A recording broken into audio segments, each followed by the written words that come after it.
On today's Fit to Eat, I'll be preparing seared lemon snapper with tomato shrimp basilica sauce and zucchini pasta. Our guest is registered dietitian Rebecca Turner, who has some helpful tips about how to best store your fruits and vegetables. Rebecca will also show us around the Mississippi Farmers Market in Jackson, where she's going to pick up some of the ingredients for today's recipe. It's going to be a great show, so stay tuned.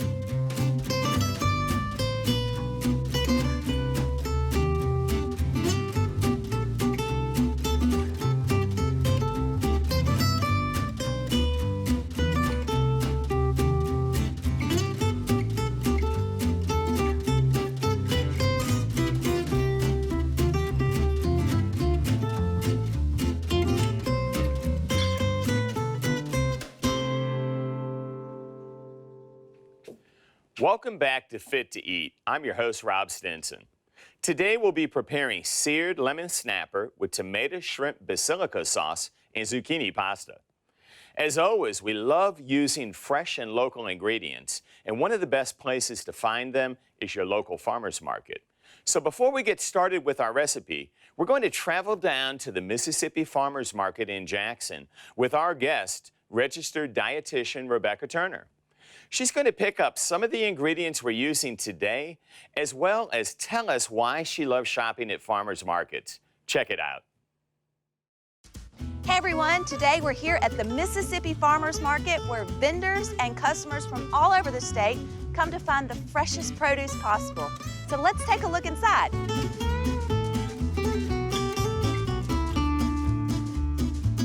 Now, when visiting your local Mississippi Farmers Market, don't discredit if your produce doesn't look exactly like you might see in your grocery store. Our Mississippi farmers work hard to produce a high-quality produce for you, and sometimes in the field, it just grows naturally. Okra is one of the staples at any local farmer's market. Now, you may be used to eating it fried or even pickled, but don't forget the healthier ways that you can enjoy this Mississippi staple. Soups, stews, maybe even sautés. I bet Rob will have a unique way to use your Mississippi okra, so stay tuned. Of course, you can buy fresh fruits and vegetables for consumption at your local farmer's market, but don't forget about all the other pieces to your recipe, like fresh herbs and spices, from chives to basil, and even different varieties. When you use fresh spices, like the ones found at your local farmer's market, in your recipes, you're reducing the salt and making your meals heart-healthy and fit to eat. Don't forget, when you're visiting your local farmer's market, you can get fresh fruits too. Not to mention, many of your farmers take the things that they grow and put it in cans just for you. You have everything from jams, jellies, and more, to even vegetable peppers. You can spice up your meals all year long. In an earlier episode, you learned how you could buy into a community-supported agriculture, CSA, like Two Dog Farms. Now, when you come to your local farmers market and pick up your CSA, you can also pick up other things. Everything you need to create a hearty salad or even a festive pizza topping, like greens of all kinds, mushrooms in all different shapes, sizes, and varieties, and even peppers to spice things up. There's so much at your local farmers market. Get in here and get shopping. So whether you visit your local farmer's market in the spring, summer, or fall, you're going to find an abundance of fresh and seasonal vegetables. Take summertime, for example. You're going to find ample amounts of zucchini or squash. It's easier to want to eat healthy when you make the connection with the farmers who are hard at work bringing those healthy foods to you. You can only do that when you visit your local farmer's market.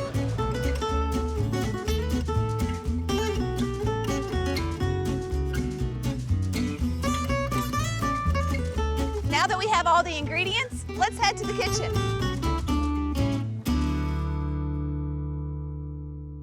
Welcome back to Fit to Eat. If you're just joining us, registered dietitian Rebecca Turner just showed us around the Mississippi Farmers Market in Jackson, and she picked up some ingredients for today's recipe. All right, Rebecca, what did you get for us? Just about everything needed to make this delicious recipe and more. I tell you what, I'm psyched. I see some beautiful zucchini, tomatoes, and look at the contrast. It looks like Christmas almost, huh?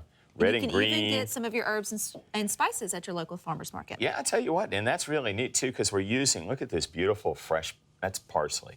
I love fresh parsley. Flat parsley, and some people call it Italian parsley. I don't know why it's Italian parsley. But, all right, to start off with, today's recipe, we're using some fresh snapper. It was caught by a friend of mine 2 days ago. It's beautiful. So it's incredible. There are two beautiful fillets here, one for the crew, one for me to do for the dish. But I had to bring them both out because it was just so pretty. Then we're going to top that over some of these fresh turnip greens just for presentation. Make an incredible shrimp basilico sauce to go on top with those fresh tomatoes. And then actually kind of finish up with some zucchini pasta.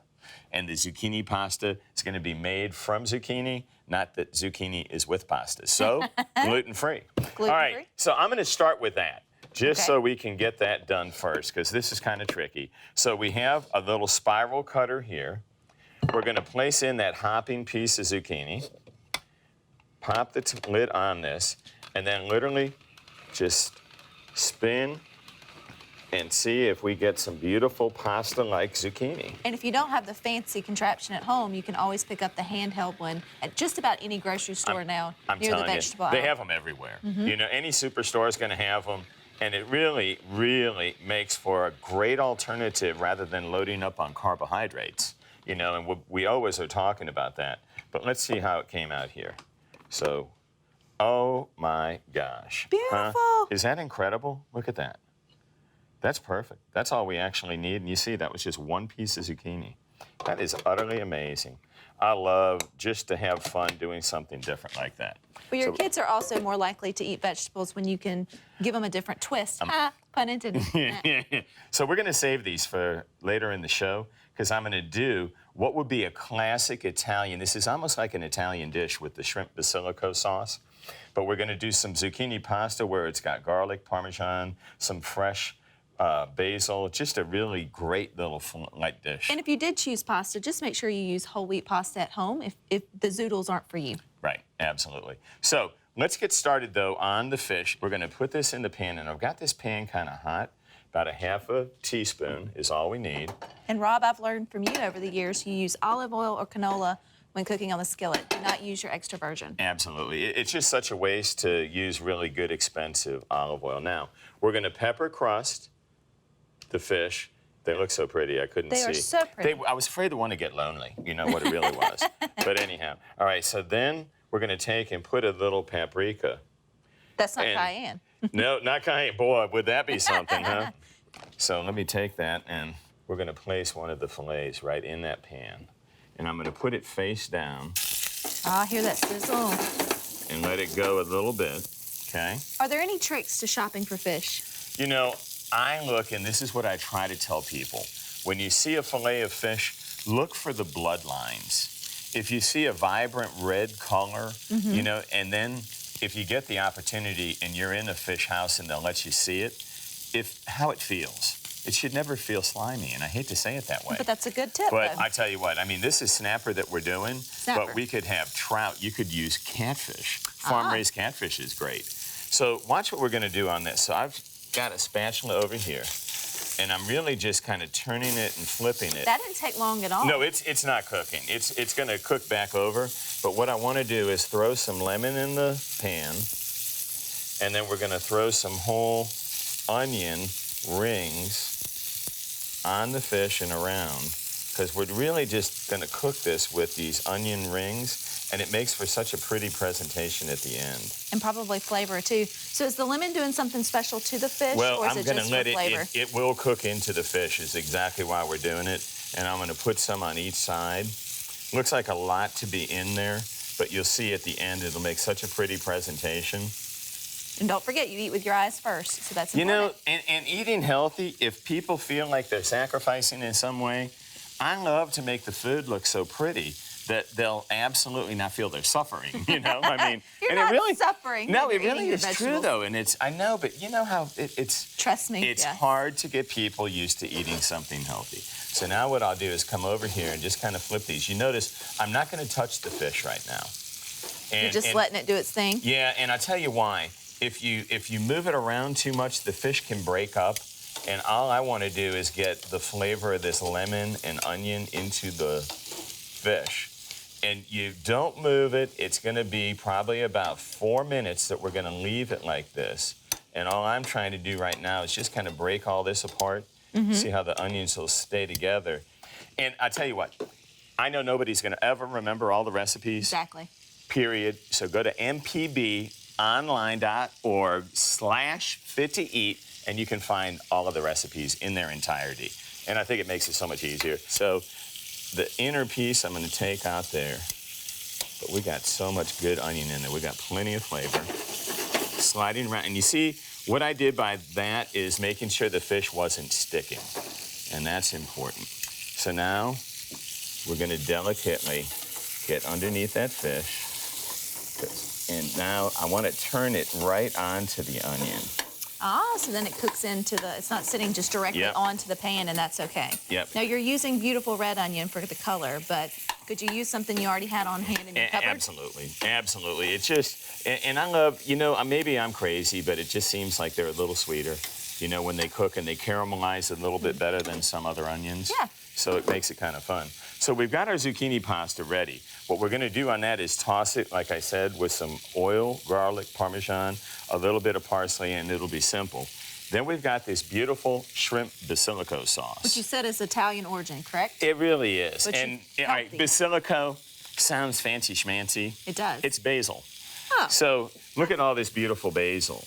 And as part of that dish, what needs to be the final garnish are basil ribbons. And I know there's probably nobody out there who ever had to be browbeaten like I was by the Italian chef who trained me on how to properly make basil ribbons. No. So Sounds basil like leaves, fresh basil leaves that you got me from the farmer's market. Look how beautiful that is. Somebody's garden, I mean, incredible. You roll them up, real simple like this. And then you gently push forward with the knife. You don't just chop it. And why? If you just chop it, it'll blacken the basil. And you'll have it. So you gently kind of slide forward with the knife. And then watch how, wait until you see how this comes out. What I love about fresh herbs is as you start to cut them, that's when the aroma really starts to come out. Yep. And you feel like you're doing something fancy. And look at that. Look at how beautiful those came out. Isn't that amazing? And that was easy. I know, and that's what I was trying to say. Most of what people are scared of isn't anywhere near as difficult as they think. You know, and that's kind of the crazy part about it. All right, so let's pop all this back in. This is going to be the final garnish that goes on the plate, so we're going to save it on the side. Now we're going to come back over here, and I'm going to kind of move all the lemon around, because I want to see, and there we go. That's what we're looking for. I wanted to make sure that the lemon had started to brown nicely, which it has browned perfectly. All right, and then we're going to take the fish now. So by sitting it on the onion and not directly on the pan when you flip it, is that helping it not to stick, or is that helping it not to cook as fast? Both. Actually, both. And now you're seeing the onions over here are cooking so nicely. And I tell you what, we're going to take this and do the same thing on this side now. Oh. Isn't that neat? What a neat little trick. And honestly, you could also do the same dish in the oven. It would work if you put the lemons and the onion on top of the fish and you're roasting it. But, you know, honestly, I like the flavor of searing it all together. Oh, I love the little crusty blacks on the top. That's just where That's the my flavor's favorite at. part. Yeah. That's my favorite part. It's funny you say that, but that is absolutely my favorite part. This is just a touch of vegetable stock. We're going to use some pure unsalted vegetable stock in our shrimp basilico. And you'll notice from a typical sauce, it would have butter. It does not. So we've kept that out altogether. Now, I'm going to actually start on this back burner just a little bit of the sauce, and then I think you're going to kind of teach us some stuff, I'm going to teach you some stuff. That's exactly what I'm here to do for you. I know. I kind of like that idea. So let's do this, and now on this back burner where we're going to start the basilico, we're going to take a little bit more oil. Okay. And this will go into the next section, and pop in the cherry tomatoes. Fresh from the farmer's market. I mean, look at that. Look at that. Listen to them. Those are so pretty. We're going to take, again, some black pepper. No salt. No salt. No salt needed. Absolutely not. Some garlic. And I throw it on the tomatoes so it doesn't burn. People always are asking me, how come you don't put the garlic right on the pan? Because garlic will burn, and when garlic burns, it gets bitter, and nobody wants to eat that flavor. All right, now, this one is a little spicier. How spicy do you like your food? I like it spicy. All right, well, this is mild too. All right, well, this is crushed red pepper. Put your hand up for 1 second.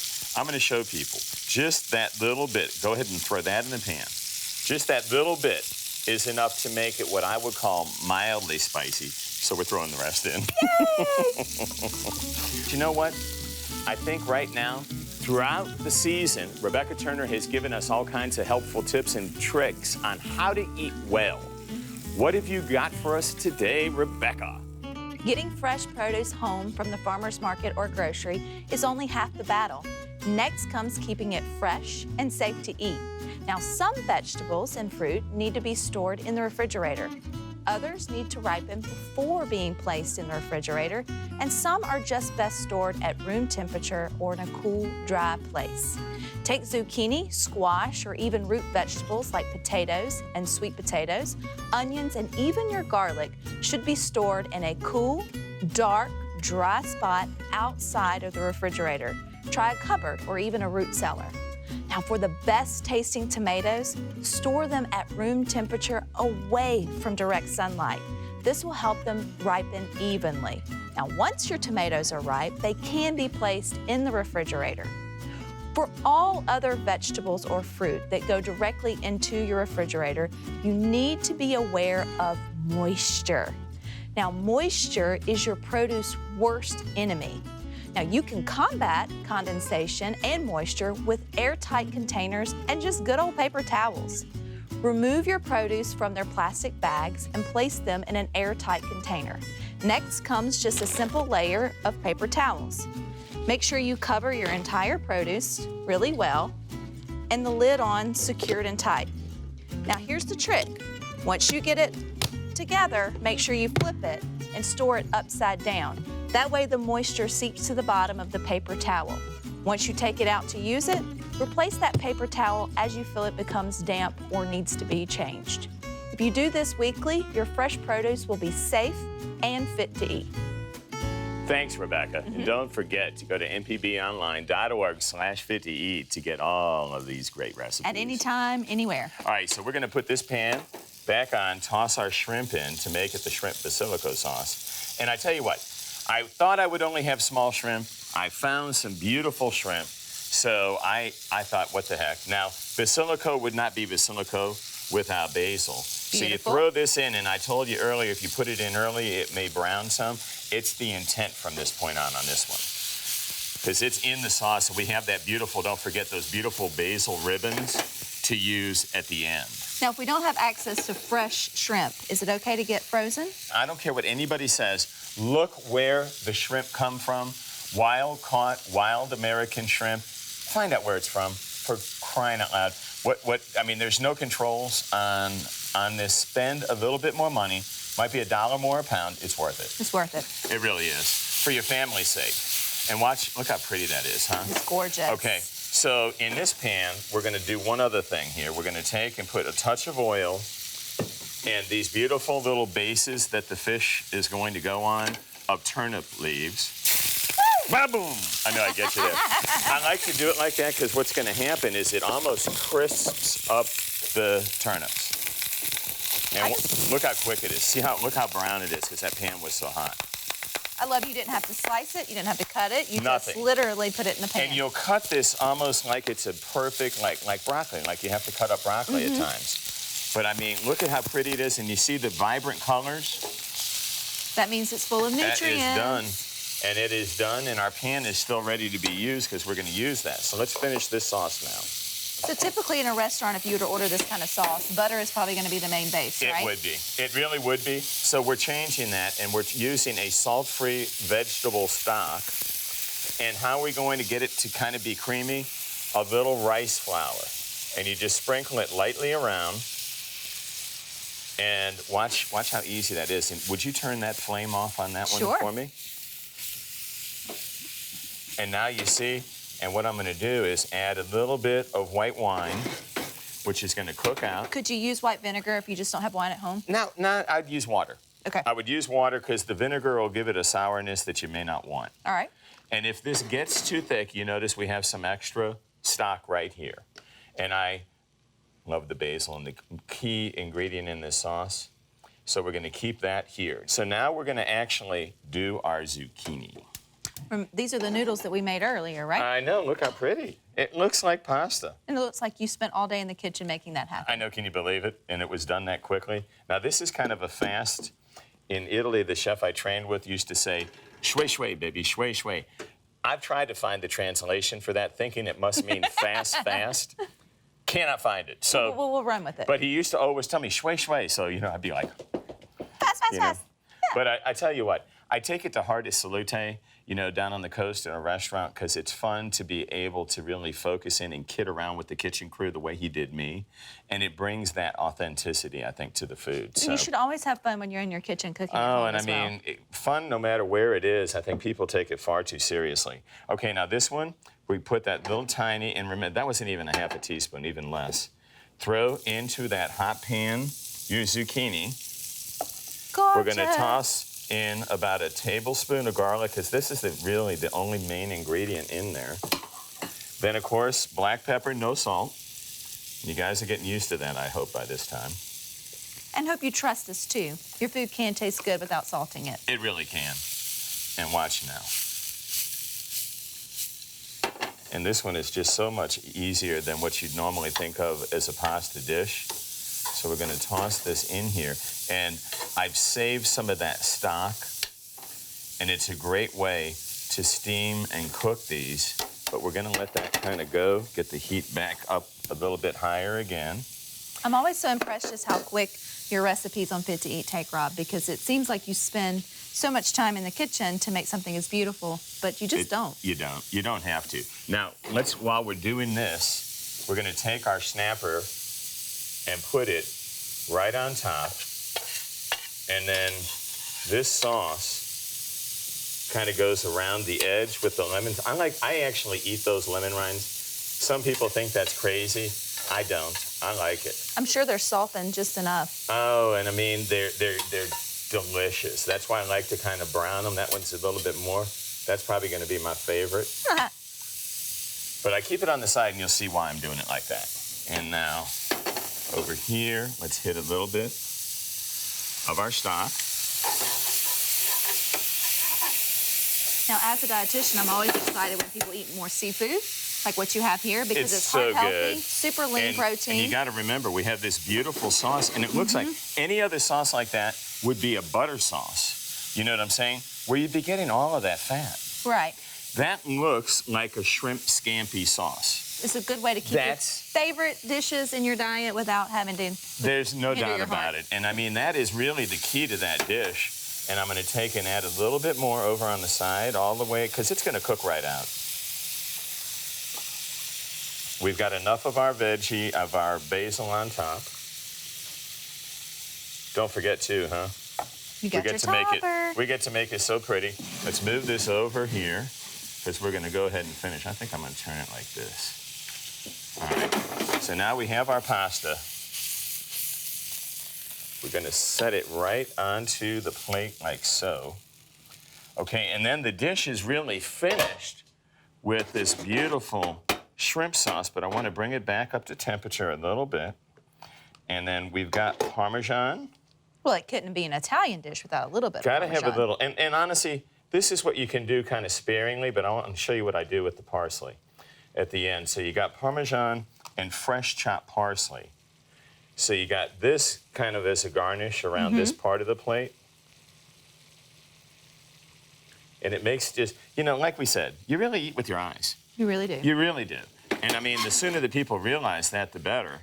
So now you've got a nice, healthy version of what I would call kind of a shrimp scampi sauce, but with tomato. So the shrimp basilico sauce in Italy is really like an upscale shrimp scampi sauce. And we if that makes literally sense. made it in like no time at all here on No time at all, and in a healthy way. And took the nutrition up a notch. And now what I like to do with this on the plate is kind of fun, because if I put it over the fish, it'll mix in with the lemon and the onion, which is all right, but I don't want to do that. And at the same time, we got this beautiful, in Italy, what they call garlic and oil pasta like we just made.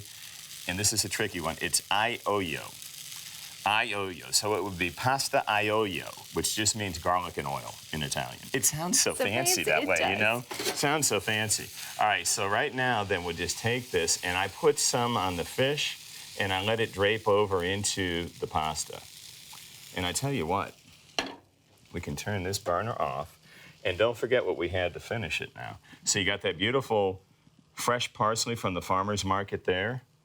And over Which here, we ribboned ourselves. yeah, and well, the basil is in the ribbon. But remember, so we've got the parsley, we got all these fresh herbs for flavor, and we can throw a little bit more basil over here on the fish. I just like to make it look so pretty, because basil is really the key ingredient of this dish. And when you do it like this, the only thing I like to do at the very end is make sure that I've got a couple little shrimpies that you can really see. Well, they're the star of the show. Yeah, they're the ones some people will just kill. I mean, in my restaurant, if it doesn't have shrimp or seafood, they don't want it. So anyhow, it looks like we're out of time, but I think everything turned out great. I want to thank Rebecca Turner for joining us today. And if you want to learn more about anything you've seen in this episode, then head over to mpbonline.org/fit-to-eat. And don't forget to follow and like our Facebook page. Until next time, I'm your host, Rob Stinson. Eat well.